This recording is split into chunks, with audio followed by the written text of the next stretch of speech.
مشکل نہیں ہے. نہیں، اصل بات یہ ہے کہ وہ جو آپ کی اصل رقم تھی اسی کی بنیاد پر بہت سی رقم جمع ہوئی جو عام حالات میں سود ہوتی، لیکن اب وہ پرائزز کی شکل اختیار کر گئی، اس لیے اس سے گریزی کرنا. ٹھیک. ڈاکٹر صاحب ایک سوال اسی طرح کا ہمارے پاس ہے جو محسن شفیق صاحب آپ سے کرنا چاہتے ہیں کہ یہ جو گولڈ مائن انٹرنیشنل کی طرح کے جو بزنس ہیں اور وہ نیٹ ورک کے نام سے کچھ مشہور بھی ہیں اور بہت سننے میں آ رہا ہے اور ہماری نوجوان نسل اس میں کافی انوالو ہے، اس کے بارے میں اسلام کیا کہتا ہے؟ دیکھیں، میں نے اس کو جس حد تک میری پاس اس کے بارے میں معلومات آئی اور اس پر دیانتدارانہ غور کیا، مجھے اس میں اب تک کوئی قباحت نظر نہیں آتی. یقیناً اس پر مزید غور بھی ہونا چاہیے اور جن لوگوں نے اعتراضات کیے ہیں ان اعتراضات کا جائزہ بھی لینا چاہیے. اس میں اختلاف بھی ہو سکتا ہے، لیکن سچی بات یہ ہے کہ مجھے یہ محسوس ہوتا ہے کہ جیسے کو آپ کہتے ہیں نا مارکیٹنگ، اس تصور کو انہوں نے اور زیادہ وسیع کر کے پھیلا دیا ہے اور ایک عام آدمی کو بھی بڑے بڑے کمپنیز نے اپنے پروڈکٹس کی بیچنے میں ان کو شامل کر لیا ہے.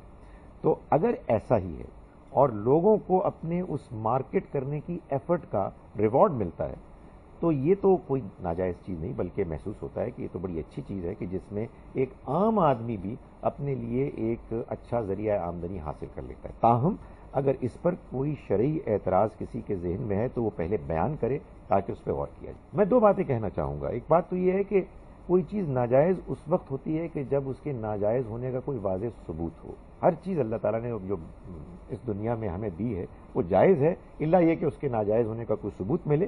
اور دوسرا یہ کہ معیشت کے معاملات کے بارے میں تو جو اصول ہمارے ہاں علماء نے قرآن و حدیث سے سمجھ کے طے کیا ہے وہ یہ ہے کہ کوئی بھی ٹرانزیکشن، لین دین کا معاملہ، اس میں ضرر یا غرر کا کوئی امکان ہو، یعنی فریقین میں سے کسی کو کوئی نقصان پہنچنے کا امکان ہو یا اس میں کوئی ایسا دھوکہ پایا جاتا ہو کہ جس سے کہ کسی ایک فریق کو نقصان کے پہنچنے کا خدشہ ہو، تو تب اس کو ناجائز کہا جائے گا.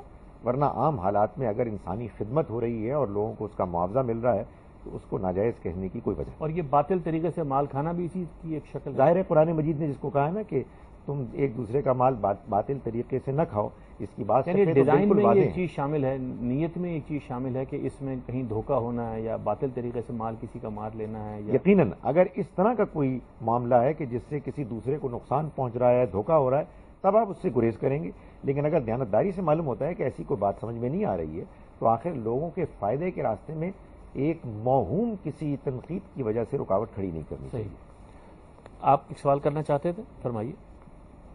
میرا کوشچن آپ سے یہ ہے کہ بینکس میں جو میجر سورس آف انکم ہے وہ انٹرسٹ ہے، اور جو امپلائی بینک میں جاب کر رہا ہے اس کو جو سیلری مل رہی ہے وہ بھی اسی انٹرسٹ کے ذریعے سے کمائے ہوئے پیسے سے مل رہی ہے. تو کیا بینکس میں جاب کرنا حلال ہے یا نہیں ہے؟ دیکھیں، اس میں کوئی شک نہیں ہے کہ ہمارے ہاں جو ماڈرن کمرشل بینکنگ ہے وہ بنیادی طور پر سود پر مبنی ہے، اور ظاہر ہے کہ جب آپ اس میں ایک امپلائی کی حیثیت سے کام کرتے ہیں تو آپ اس میں معاونت کر رہے ہوتے ہیں. اس لیے ہم اچھے مسلمانوں سے یہی تقاضا کرتے ہیں کہ وہ کوشش کریں کہ وہ کوئی متبادل معاش تلاش کریں. میں گریز کرتا ہوں اس بات سے، اور میرا خیال ہے کہ اس میں انسان کو سوچنا چاہیے کہ اس کو حرام نہ کہیں. وجہ اس کی یہ ہے کہ اصل میں ہمارے ہاں مسلمان حکومت پاکستان نے اس نظام کو خود سپورٹ فراہم کیا ہوا ہے. جس زمانے میں قرآن مجید نے اس کو ناجائز قرار دیا اس زمانے میں یہ اعلان کیا کہ اگر اب کوئی شخص سودی کاروبار کرے گا تو وہ اللہ اور اس کے رسول کے خلاف جنگ کرنے کے لیے تیار ہو جائے، یعنی یہ کہ اسلامی مملکت اس کے خلاف اقدام کرے گی. تو اب تو مسلمانوں کی حکومت اس کو باقاعدہ سپورٹ فراہم کر رہی ہے، اور ظاہر ہے کہ ایک بہت بڑی تعداد مسلمانوں کی اس میں انوالوڈ ہے. تو ان کو یہی کہا جائے گا کہ وہ اپنے لیے کوئی متبادل معاش کا انتظام کریں. اس دوران میں اس کو سمجھیں کہ یہ بادل ناخواستہ ریلکٹنٹلی وہ کر رہے ہیں. اللہ سے دعا کریں، اس سے معافی مانگیں اور کوشش کریں کہ کوئی ان کو ایسا ذریعہ آمدنی حاصل ہو کہ جو سود سے پاک ہو. بہت شکریہ ڈاکٹر خالد ظہیر صاحب آپ کا، آپ سب شرکاء کا. آپ کے سوالوں سے ہمارے پروگرام میں چار چاند لگے. خواتین و حضرات، پروگرام دیکھنے کا بہت شکریہ. آپ اپنی رائے سے ہمیں مطلع کیجیے. ہمارا ای میل ایڈریس اسکرین پہ ہے، آپ ہمیں کال بھی کر سکتے ہیں. آپ اس پروگرام میں شریک بھی ہو سکتے ہیں. اور ڈاکٹر خالد ظہیر صاحب کے بارے میں یہ عرض کروں گا کہ آپ میں سے جو لوگ ان سے استفادہ کرنا چاہیں تو ان کی اپنی ایک ویب سائٹ بھی ہے khalidzaheeri.com. آپ اس پہ بھی ان سے رابطہ کر سکتے ہیں. ان کا بہت سا تحریری کام اس پر موجود ہے اور کچھ پروگرامز کے لنکس بھی آپ کو وہاں مل جائیں گے. اور ہمارا یہ پروگرام بھی ہمارے دنیا ٹی وی کی ویب سائٹ پر اویلیبل ہے، آپ اس کو پروگرام کے نشر ہونے کے بعد اگلے روز سے دیکھ سکتے ہیں۔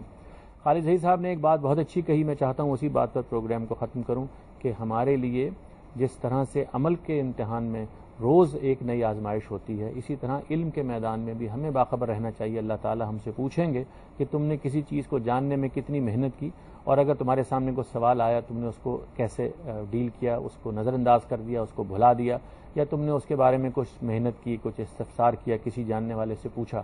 تو ہمیں چاہیے کہ اپنے علم اور عمل اور اپنے ایمان اور عمل دونوں کے بارے میں بہت محتاط رہیں۔ اللہ تعالیٰ سے دعا ہے کہ وہ ہمیں دین پر عمل کرنے کی توفیق دے جیسے کہ وہ چاہتا ہے۔ اجازت دیجیے، خدا حافظ۔